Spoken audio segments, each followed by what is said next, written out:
Jai Suparikar Shri Shri Guru Gauranga Gandharvika Giridhari Shri Shri Radha Govinda Jiu Ki Jai Jai Shri Jagannath Baladev Subhadra Sudarshan Chakra Jiu Ki Jai Jai Shri Giriraj Govardhana Ki Jai Jai Shri Nitai Gauranga Ki Jai Jai Shri Nrsimha Bhagavana Ki Jai Jai Srila A.C. Bhaktivedanta Swami Maharaj Srila Prabhupada Ki Jai Jai Srila Bhaktivedanta Narayana Goswami Maharaj Ki Jai Jai Srila Bhakti Rakshak Sridhar Goswami Maharaj Ki Jai Jai Srila Bhakti Vigyan Bharati Goswami Maharaj Ki Jai Jai Srila Bhakti Pragyan Keshav Goswami Maharaj Ki Jai Srila Bhakti Dayata Madhav Goswami Maharaj Ki Jai Jai Srila Bhakti Siddhanta Saraswati Thakur Srila Prabhupada Ki Jai Mahabhagavat Srila Gaur Kishore Das Goswami Maharaj Ki Jai Shri Srila Sachidananda Bhakti Vinod Thakur Ki Jai Vaishnav Sarvabhaum Shri Jagannath Das Babaji Maharaj Ki Jai Jai Shri Shri Baladev Vidyabhushan Prabhu Ki Jai Srila Vishwanath Chakravarti Thakur Ki Jai Srila Narottam Srinivas Shyamananda Prabhu Trai Ki Jai Srila Krishna Das Kaviraj Goswami Prabhu Ki Jai Shri Rup Sanatan Bhatta Raghunatha Shri Jiva Gopala Bhatta Das Raghunath Shara Goswami Prabhu Ki Jai Srila Surup Damodar Rai Ramananda Gaur Bharsita Vrinda Ki Jai Namacharya Srila Haridas Thakur Ki Jai Prem Sigoho Sri Krishna Chaitanya Prabhu Nityananda Shri Advaita Gadadhar Shivasadi Gaur Bhakta Vrinda Ki Jai Shri Navadvip Dham Ki Jai Shri Vrindavan Dham Ki Jai Jai Shri Shri Radha Krishna Gopa Gopi Gopa Govardhan Dvadashavanatmaka Shri Braj Mandala Dham Ki Jai Shyama Kunda Radha Kunda Yamuna Ganga Tulsi Bhakti Devi Ki Jai Shri Shri Radha Govinda Radha Gopinath Radha Madan Mohan Jiu Ki Jai Shri Shri Radha Gokula Nanda Radha Shyama Sundar Radha Raman Radha Damodar Jiu Ki Jai Srimati Lalita Vishaka Adi Ashta Sakhi Vrinda Ki Jai Shri Rupa Manjari Rati Manjari Adi Manjari Vrinda Ki Jai Srimati Vrinda Devi Ki Jai Srimati Pauranamasi Yoga Maya Devi Ki Jai Shri Gopishwar Mahadev Ki Jai Sarva Vishta Pradata Giriraj Govardhana Ki Jai Grantaraj Srimad Bhagavatam Ki Jai Shri Jagannath Baladev Subhadra Sudarshan Chakra Jiu Ki Jai Shri Jagannath Puri Kshetra Dham Ki Jai Bhakti Vigna Vinashana Shri Nrsimha Dev Ki Jai Bhakta Prabhu Shri Prahlad Maharaj Ki Jai Charodam Charu Sampradaya Charo Acharya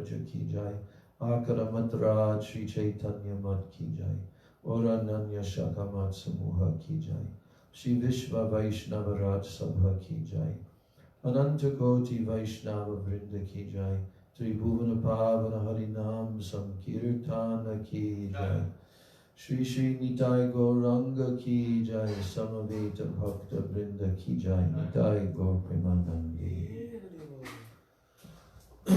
Vandeham Shri Guru Shri Jataha Padakamalam Shri Gurun Vaishnavamscha Shri Rupam Sagrajatam Sahagana Raghunatan Vitam Tam Sajivam Sadvaitam Savadhutam Parijana Sahitam Krishna Chaitanya Devam Shri Radha Krishna Padam Sahagana Lalita Shri Vishakam Vitamscha Om Jnana Timirandasya Jnananjana Shalakaya Chakshurun Militam Yena Tasmai Shri Gurave Namaha Mukam Karoti Vachalam Pangam Langayate Girim Yat kripa tamaham vande Shri Gurun Dinataranam.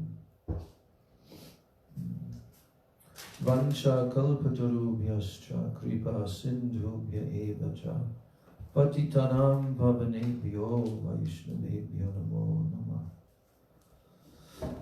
Namo Mahavadanyaya Krishna Prema Pradayate Krishnaya Krishna Chaitanya Namne Gaura Trise Nama Nityanandam Namastubhyam Premananda Pradayane Kalo Kalmashanashaya Janabhapataye Nama Panchatattvatmakam Krishnam Bhakta Rupa Swarupakam Bhaktavatara Bhaktakyam Namami Bhakta Shaktikam. He Krishna Karuna Sindho Dina Bandho Jagatapate Gopesha Gopika Kanta Radha Kanta Namostute Tapta Kanchana Gaurangi Radhe Vrindavaneshwari Vrishabhanu Sute Devi Pranamami Hari Vrindai Tulsi Devai Priyai Keshavasvata Krishna Bhakti Prade Devi Satyavachai Namo Namah Shri Krishna Chaitanya Prabhu Nityananda Shri Advaita Gadadhar Shivas Adi Gaur Bhakta Vrinda Hare Krishna Krishna Krishna Hare Hare Hare Rama Rama Rama Hare Hare Hare Krishna Krishna Krishna Hare Hare Hare Rama Rama Rama Hare Hare Hare Krishna Krishna Krishna Hare Hare Hare Rama Rama Rama Hare Hare. First of all, I'm offering my unlimited Dandavat Pranams and my Shraddha Pushpanjali at the lotus feet of my most worshipable beloved Gurudev, Nitya Lila Pravishta Om Vishnupad, Paramahansa Asto Tarasata, Sri Srila A.C. Bhaktivedanta Swami Maharaj, Srila Prabhupada.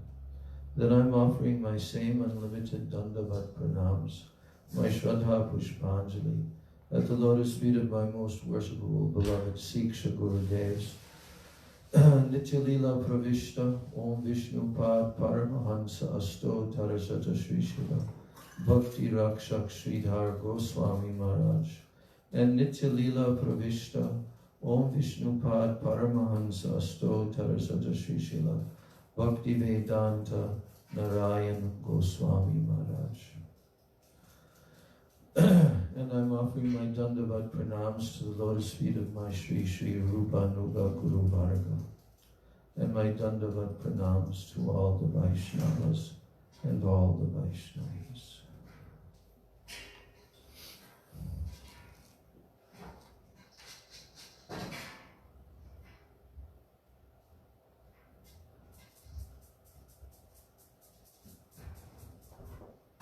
Anyone is there? Anyone is there in the kitchen area? If they are, they should come and attend class. Huh? Phone? I've already gotten heavy on him for this. If they're going to be in the building during the class time, unless they have a physical difficulty, then they have to be here. Otherwise they can go other place. The temple room is the extension of the temple room is the kitchen, and the kitchen's prasadam area.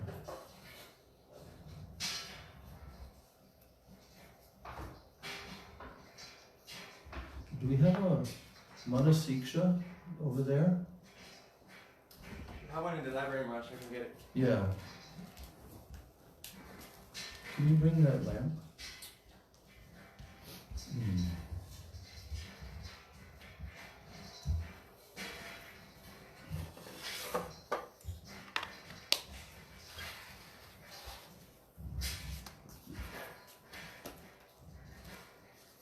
Remember the page number?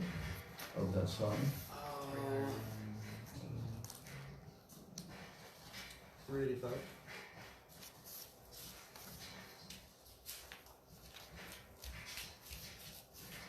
Yes.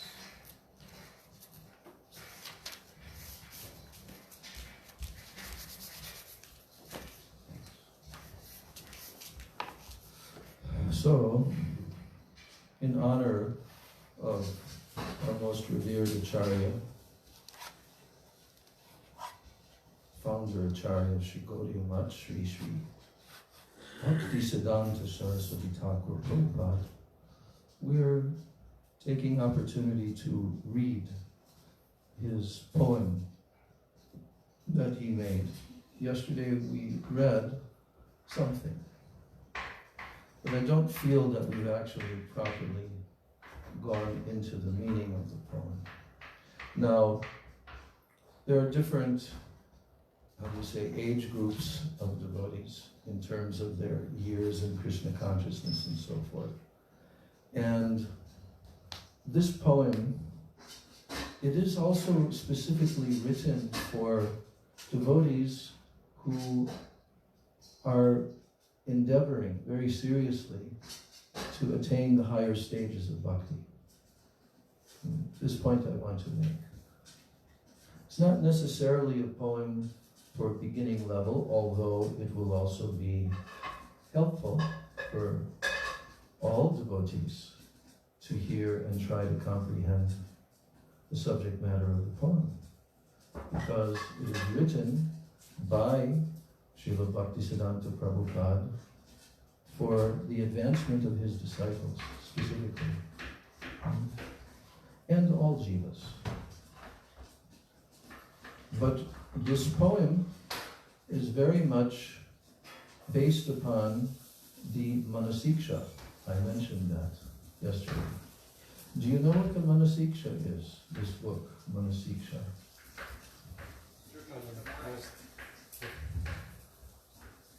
I guess I don't know the fine details, but I know it's all these it's quite an echo. All these prayers oh brother mine. Some echoes there. All these prayers that are sung oh brother mine, and sung all these I'm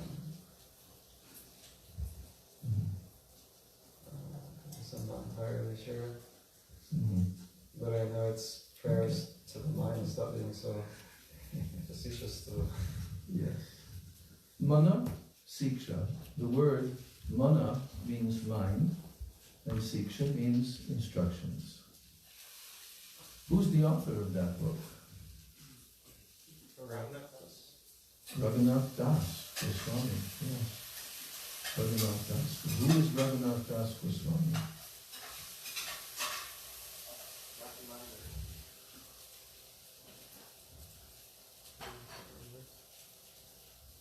He's one of the 6 Goswamis. Oh, I thought you Right? were Krishna. You know the 6 Goswamis? Yeah.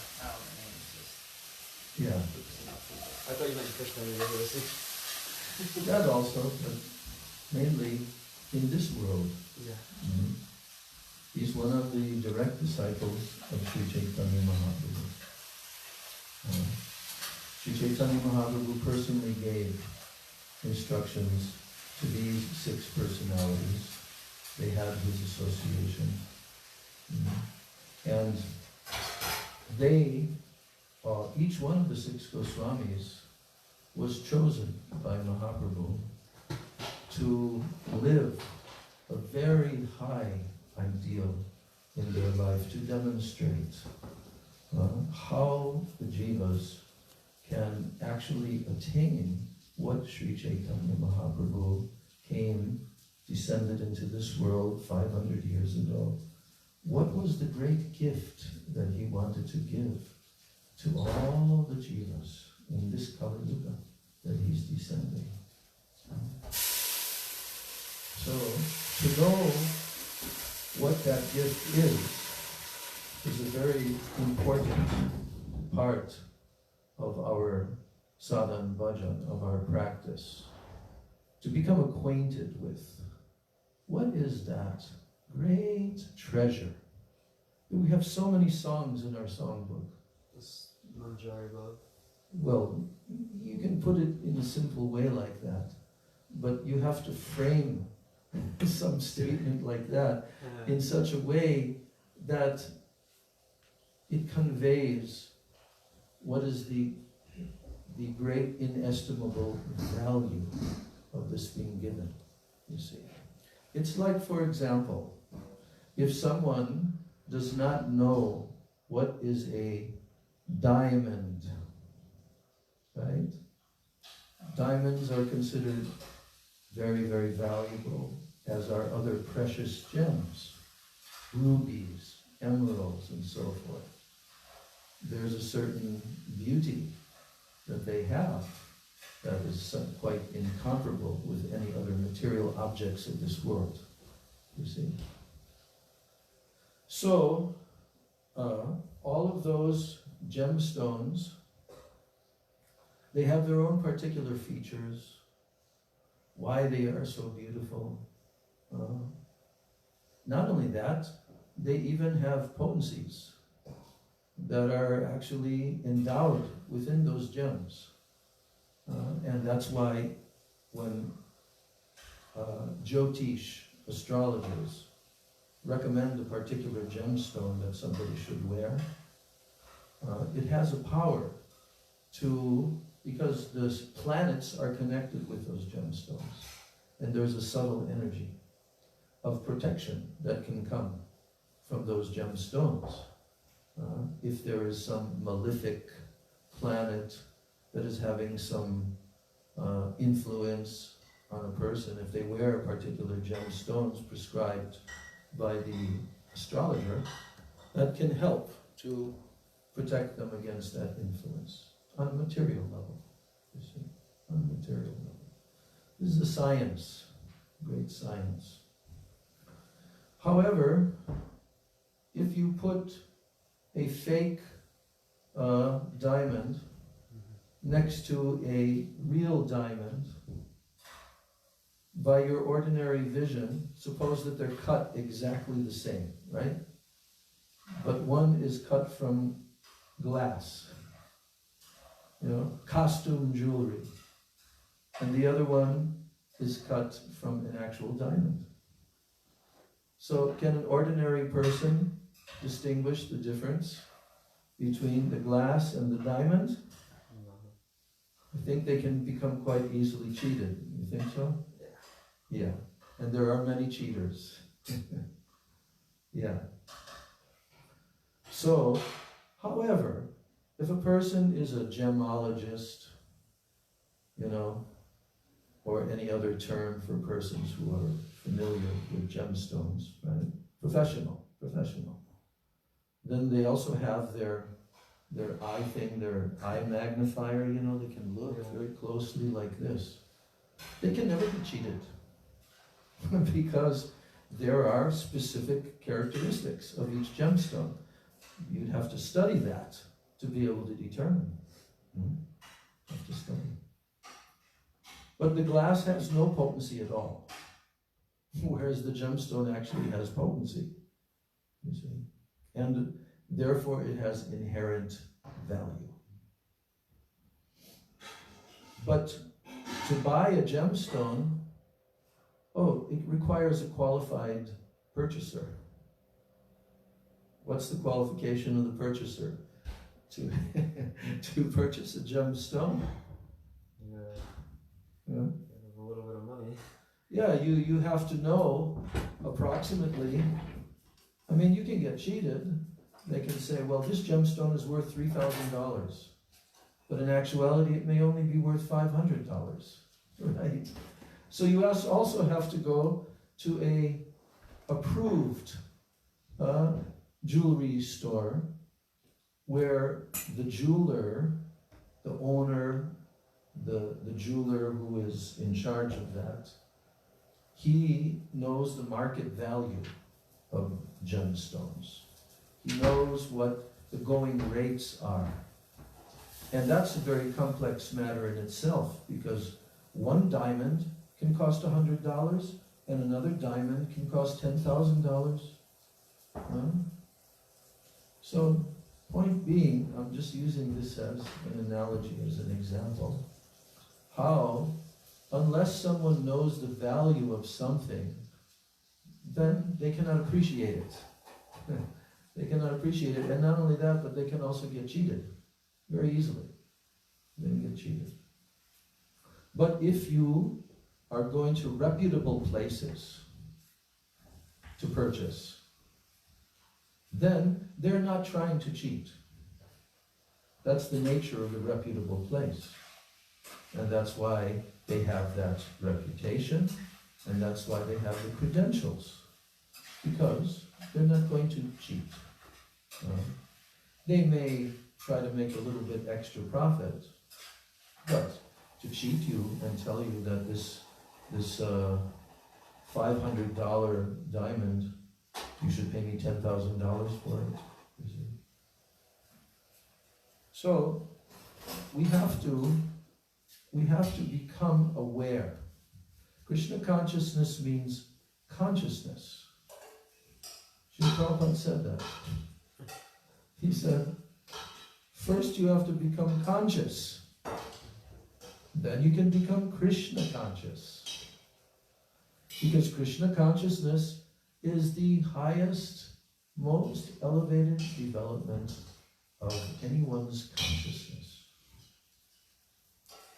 So the world of consciousness, the world of spirit, the world of eternality, is actually the great wealth of the soul.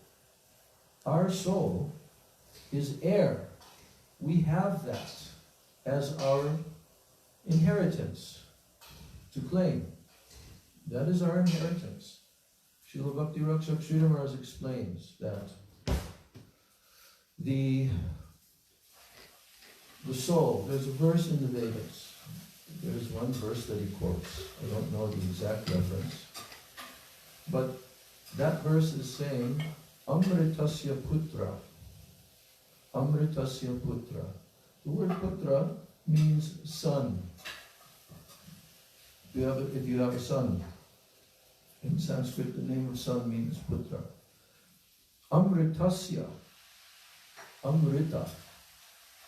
You know this word, Amrita? What does it mean? Yes. And Amrita also means immortal. It means nectar, and it also means immortal. So Amritasya Putra. You son born of nectar. Never heard that before? Srila Sridhar Maharaj, very nicely in one of his books, he's explaining. The Vedas are making this statement that the jivas, the living entities, in any species of life, they're all eternal souls. But the human form is when they can develop their consciousness into full, complete, perfect consciousness.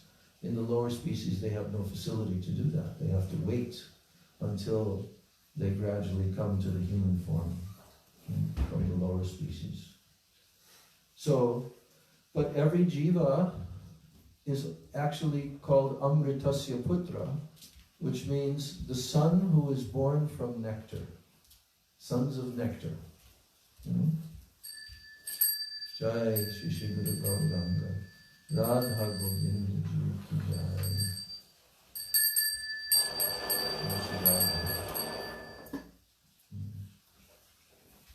Amritasya Putra. So why is this being told? You are sons of nectar. You are born of nectar. And Srila Sridhar Maharaj is saying that the Vedas are calling out to all of us and telling us, you are sons of nectar, and you are born of nectar. You are meant to taste nectar. Yeah. You are meant to taste nectar. You are not meant to grovel in the stool of the material world, like hogs eating stool off the ground. That is not your position, O Jiva, O eternal soul. You're not meant for that. You are meant to taste nectar. And therefore, the source of our existence, born of nectar, is who? Is what? What is the source from which the sons of nectar have been born? They have been born from, yes, Sri Krishna. Sri Krishna, the ultimate form of all nectar. Akhil Rasamrita Murti. That means Akhil Rasa Amrita. Here's this word Amrita again. Amritasya Putra. So Akhil Rasa Amrita Murti. The word Murti means form. Krishna, this is the first statement of Srila Rupa Goswami in his famous treatise, his book called Bhakti Rasamrita Sindhu. And Prabhupada also gave a summary study of that book when he first came to the West. After a few years, when this movement grew, then he translated a summary study of that book. And that summary study, the title is The Nectar of Devotion. Yes.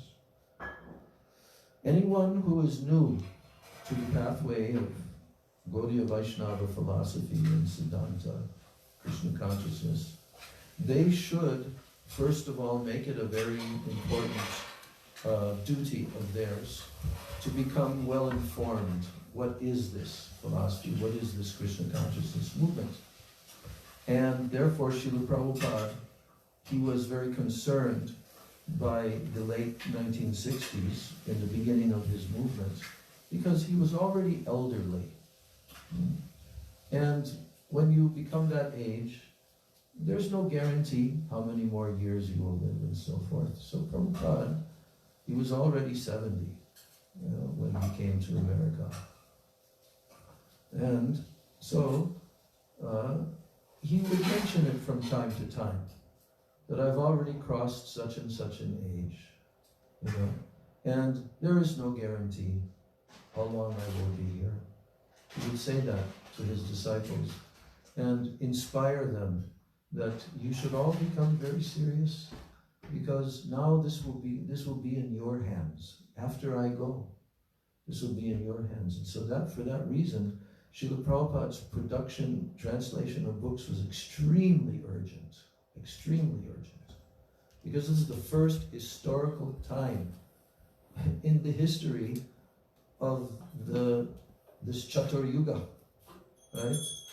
This is the first historical time that this great movement, the greatest movement, philosophy, everything, absolute truth, is being brought to the foreign lands which have no knowledge. They're devoid of knowledge of Vedic truth. So Prabhupada had come to bring, he's the messenger. That's why his journey on the ship, crossing the ocean, the Atlantic Ocean, how he got the free passage, you know that story? He got free passage from the owner of the steamship company. It's called Scindia Navigation Company. She was a devotee, she was a Vaishnava, and she appreciated Srila Prabhupada very much. And Prabhupada approached her that I want to go to America. My Guru Maharaj, my spiritual masters, ordered me to go to America, to go to the West, preach the message of Chaitanya Mahaprabhu in English language. So she kind of tried to dissuade him. Swamiji, you can actually see there's a video of her being interviewed in her old age. And she's saying, so I told to him, that Swamiji, you are a very old man. You can leave your body at any time. It is not so good idea to go. But Prabhupada kept on pressing, no, I have to go, I must go. My Guru Maharaj has ordered me. So she said, okay. So Prabhupada was facilitated. Very first time he went on an ocean-going sea vessel and crossing the Atlantic Ocean from the Calcutta, going down around the southern tip of India, then coming through the Suez Canal into the Mediterranean Sea, through the Gibraltar Strait, and then all the way across on the Atlantic Ocean. He kept a diary. I was reading from that diary on Prabhupada Bhaktisiddhanta Saraswati's disappearance day the other day. And anyway, the whole history of how Srila Prabhupada was, how he did this miracle, of penetrating into the fortress of Kali, Maharaj Kali, penetrating into the fortress. And there, by the potency of his pure devotion and surrender to his spiritual master, and his deep love for Krishna, his pure chanting of Krishna's holy names, therefore, he was able to attract. Krishna arranged those first persons, first devotees, and he was able to attract them. And gradually they became purified, and gradually they became initiated disciples, and they began to follow all the regulated principles Prabhupada was giving, and they became Vaishnavas and did such wonderful, great service for Prabhupada to help. So Srila Prabhupada, as his movement grew from 1960, actually from 65, but really 1966 in the summer is when he was able to establish his first storefront preaching center. You know the name of that preaching center? Yes. What was it previously? It's like an antique store. Yeah. Antiques, second-hand, various objects, matchless gifts. That was the title, the name of the store. So they even had that written on the glass window, matchless gifts. So when Srila Prabhupada took over that storefront, they left that there in the very beginning. Matchless gifts. Well, what's the meaning of a matchless gift? It does not compare to anything else. Right. It's so unparalleled in its beauty, value, etc. It's matchless. Matchless. So it's very interesting how that name was there, indicating the actual fact that the gift that Srila Prabhupada had come to give to everyone was the ultimate matchless gift. Yes, ultimate matchless gift. And what was the name of the ocean-going ship, steamship, that brought him across the waters? Yes, Jala Duta. You know the meaning? Water Duta, I don't know. Duta means messenger. Messenger on the water. What kind of messenger? The ultimate messenger, bringing the ultimate message on the water. And that's the name of the ship. You see, Krishna, he's very clever. Krishna is. So, anyway, I was trying to explain that those first few years, it was a very energetic time. The first new disciples became inspired and empowered by Srila Prabhupada and began to start their own preaching centers by his order. First was New York, then San Francisco, right in the middle of the 1967 Summer of Love. You probably heard about that from the 60s. Haight-Ashbury was that neighborhood, Haight Street and Ashbury Street. It was known all over America. Thousands and thousands of young people, long-haired hippies, came to experience the Summer of Love, 1967, right? And that was where the devotees were, and Prabhupada, they arranged for him to come to San Francisco the first time. That's the first time Prabhupada flew on an airplane from New York to San Francisco. And they arranged everything. There's 3 of those devotees. They've written, no, 4 of them actually, have written their own autobiographies of their experience of being with Prabhupada at that time. Yamuna Devi Dasi, Shama Sundar, Guru Das, and Mukunda. Those 4. And there were 2 others, which was her sister, Yamuna Devi's sister, who became the wife of Mukunda. And Guru Das was married to Yamuna, so Shama Sundar. Oh, yeah, Shama Sundar, Malati. Anyway, I'm not telling the whole story. It's a very, very wonderful story. Maybe someday I'll do a whole reading, because it's such an exciting book. There's a few of them, but the best one out of them, in my opinion, is the one that Shama Sundar wrote. He's the one that got the idea we have to meet the Beatles. We have to meet them. They would certainly be interested in this.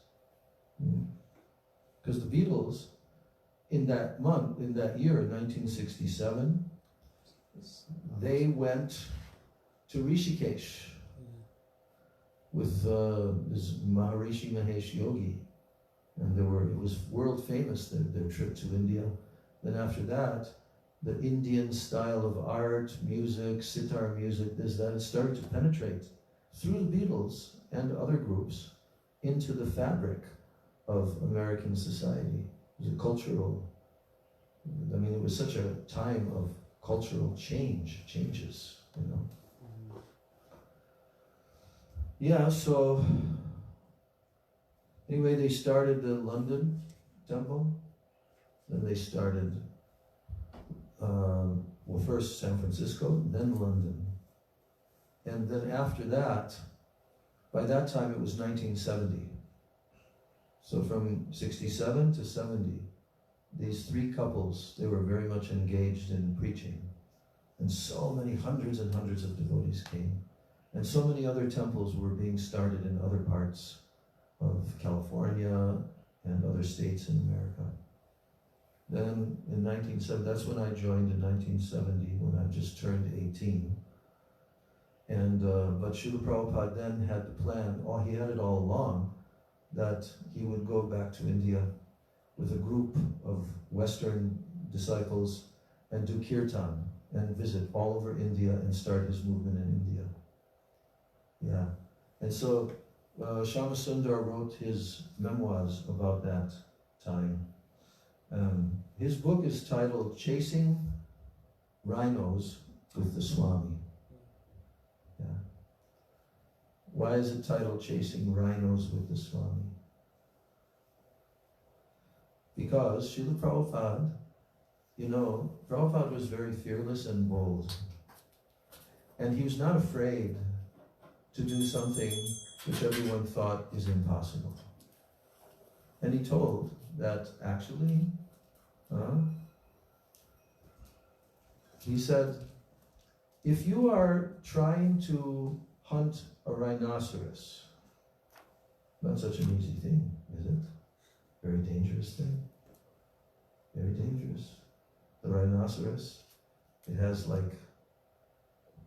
heavy armor, metal on his body, and he's so strong and fierce.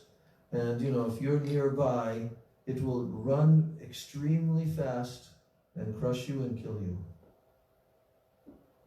So if a person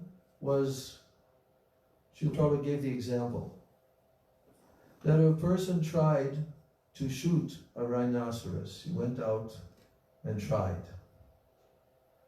but he failed. Then nobody will make fun of him, because even the fact that he tried, such a glorious thing, to try to, I mean, from a material point of view, not from a devotee's point of view. But you tried to hunt a rhinoceros, but you failed. Oh, no need. Anyway, you tried. So Prabhupada then he said, but if somebody actually would succeed to hunt a rhinoceros, right? Then how awestruck everyone would become. So Prabhupada used that example in the preaching mission of Chaitanya Mahaprabhu, that we should always shoot for the rhinoceros. Shoot for the rhinoceros. And even if you don't succeed, everybody will at least appreciate that you tried. But if you succeed, oh. So that's the title that Shyamasundar decided to give for his book, Chasing Rhinos with the Swami. And what he did in the writing of the book, very brilliant writer he is, in the writing of the book, he also would describe certain chronological time periods, right, in all detail, how they were assisting Srila Prabhupada and how such wonderful things happened, which were seemingly impossible, And then he says, another rhino in the bag, as he's writing the book. Another rhino, like this. So Srila Prabhupada's, this is the thing about Prabhupada. He was unstoppable. Unstoppable. And so powerful, and so fearless, and so bold, his preaching. So bold. He would not back down to anyone. Didn't matter what their credentials were, what their position was. Prabhupada would speak very straightforwardly, of course, in a very sweet way, in a very charming way, but he would succeed in attracting. And if there was any person who wanted to debate, like scientists especially, Prabhupada would just completely smash them, all their arguments. So he was the personality, and he's the son of the great Lion Acharya Bhaktisiddhanta Saraswati Thakur. Incomparable personalities. So Srila Prabhupada, as he was introducing the movement, at first when he came, he only had the first canto, 3 volumes of the Srimad Bhagavatam. He brought with him from India. It took him a few years to translate and write the purports.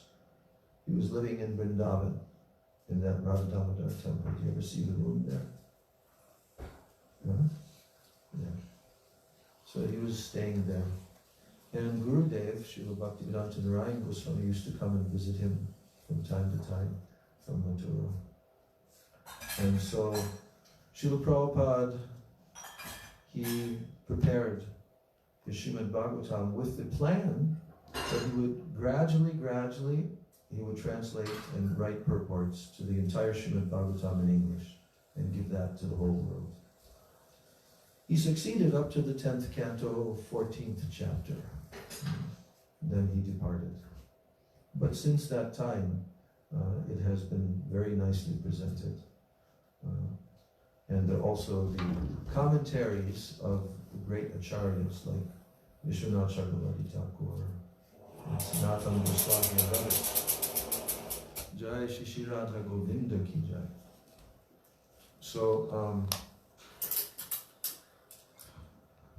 So what I'm saying is that Prabhupada chose particular books to give to his disciples by the year 1969, going into 1970, which happens to be the time when I came. But and what he chose to give to them was, in his estimation, it would be the most essential information that they would need to have in case that he would leave the planet early. at least they would have that. So I've told this to many devotees over the years, especially a lot of devotees have asked me, which books they should read, because in this time period now we have so many authors of so many Vaishnava books, so many great acharyas books, so which ones should I read? That's been a question often asked. And so I thought about it, and knowing Srila Gurudev's books, Srila Bhakti Rakshak Sridhar Maharaj's books, Gaura Govinda Maharaj's books, etc., I thought that really the best books, I narrowed it down to 4 or 5 books, which were exactly the books that Srila Prabhupada gave. From, I think he began to translate it in 1968, and he wrote the teachings of Lord Chaitanya. So where does the teachings of Lord Chaitanya come from? It comes from the huge, voluminous work of Krishnadas Kaviraj Goswami, Sri Chaitanya Charitamrita. And of course, that would have taken very much time for Prabhupada to actually present to the world, which it did. But at that time, he needed, it's like emergency situation, that he needed to present what are the actual teachings directly given by Sri Chaitanya Mahaprabhu, directly spoken by him.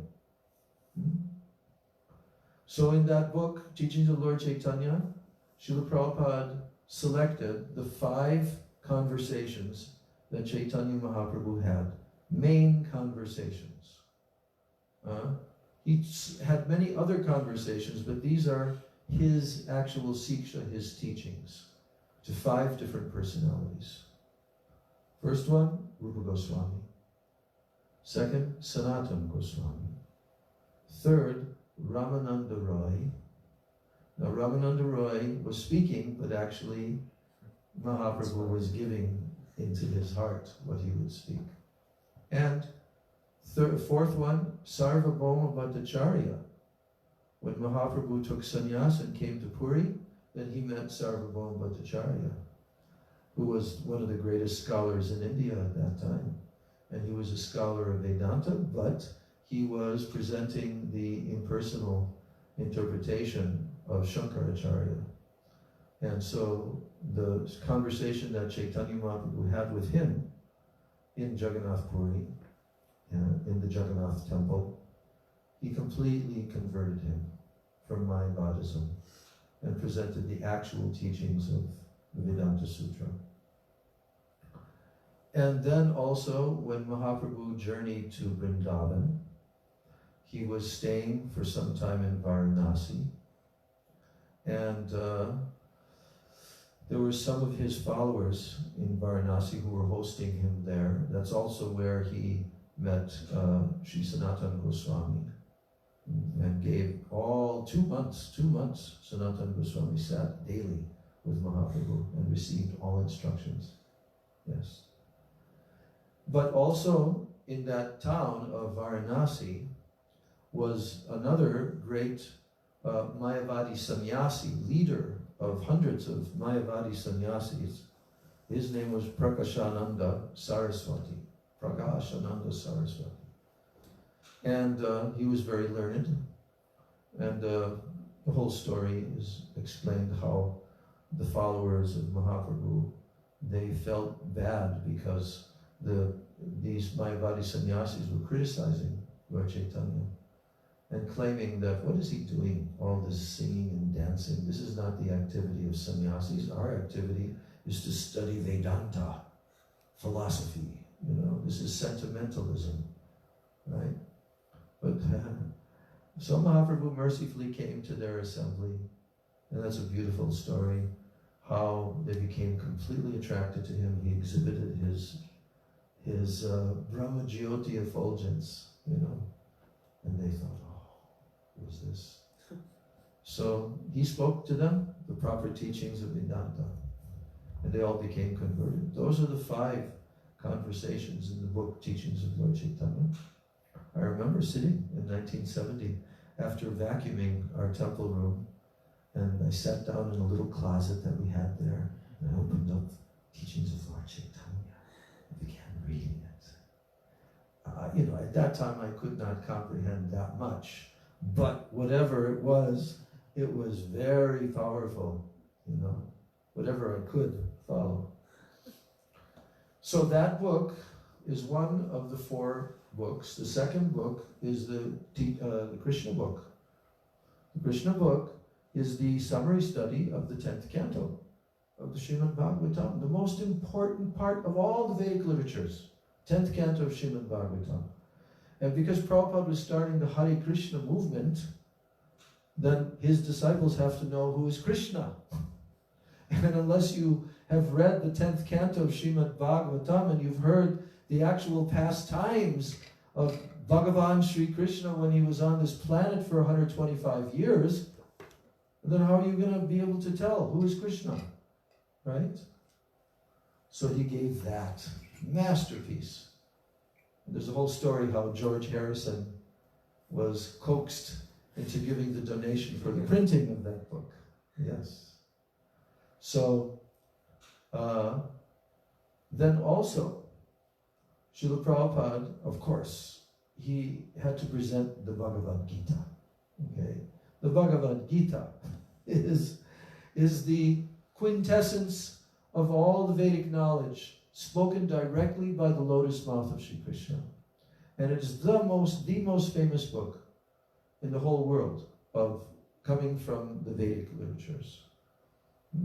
And there, if somebody is a devotee of Krishna and they have not read the Bhagavad Gita and they have not tried to understand the teachings of the Bhagavad Gita, it's a very strange thing that they would consider themselves to be a devotee of Krishna and not have studied Krishna's words in the Bhagavad Gita, because Krishna is telling there how to be his devotee, why to be his devotee. What will you gain? He's telling who he is. Like I've told this before, in Christianity, my whole childhood was spent going to a Christian grade school and going to a Christian church, my family, and, hearing again and again and again these few stories compiled together in the New Testament of the Bible about Jesus, his life. And we read also the Old Testament from Genesis, from the first book of the Bible, how God created everything and so forth, right? But there's no information there. There's no place where he is directly speaking to you. Not in the Bible, no. Only there are some apostles and so forth, and they have written the Word of God. It's called the Word of God. But there's no place where he's directly speaking and telling about himself. Of course, there's a couple places where Moses goes up into the mountains and then he receives the 10 Commandments and, God told him to do such and such, like this. But there's no description of what he looks like anywhere in the Bible. What his abode is like in heaven, you see. All of this is missing. But Bhagavad Gita is directly spoken by the Supreme Personality of Godhead. Right? And by reading and hearing that, one will become so purified, and his intelligence will become so sharp by hearing Krishna's words that he will be able to very clearly understand the whole Vedic truth and to represent it. You see? So the Bhagavad Gita is essential. It's essential. It's like, how are you going to read unless you first of all go through the study of the alphabet, and learn how to read, right? So the Bhagavad Gita is essential. That's the third book, and the fourth book is nectar of devotion, the Bhakti Rasamrita Sindhu of Rupa Goswami, because that's what Krishna consciousness is. Krishna consciousness is Bhakti Rasa. And this is what Chaitanya Mahaprabhu taught to Rupa Goswami. This is what he taught to him. How to achieve Krishna Prem. How to achieve Bhakti Rasa. How to go from the very basic beginning stages of Bhakti through higher and higher and higher and higher stages. How anyone, they can achieve this. And Rupa Goswami has given that. Prabhupada gave a summary study of that. See? And then finally, I usually throw in the nectar of instruction, the Upadeshamrita also. And there's other books as well. But this is what I always recommend, that newer devotees should get their footing. They should understand these 4 books carefully. Make it a principle to study these 4 books and learn what is the actual philosophy of Krishna Bhakti. And if you understand that, you'll become so strong in your faith, you'll never give up this pathway. Never. It'll be very clear to you. So I'm telling that tonight in this class for the benefit of all, including myself. I should read those books again and again, which I like to do also. All right, so now we're going to have our evening arti, Gaur Premanandi. Yeah, tomorrow we'll get more into this prayer and Manasiksha. Yes.